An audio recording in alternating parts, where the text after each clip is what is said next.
Ang sigbin o sigben ay isang nilalang sa mitolohiyang Pilipino na siyang lumalabas sa gabi at humihigop ng dugo ng tao mula sa kanilang mga anino.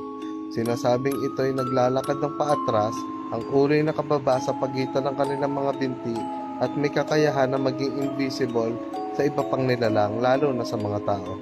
Ito ay mayayanin tulad sa wangis ng kambing na walang sungay, ngunit mayroong napakalaking tenga na kayang pumalakpak na tilang mga kamay.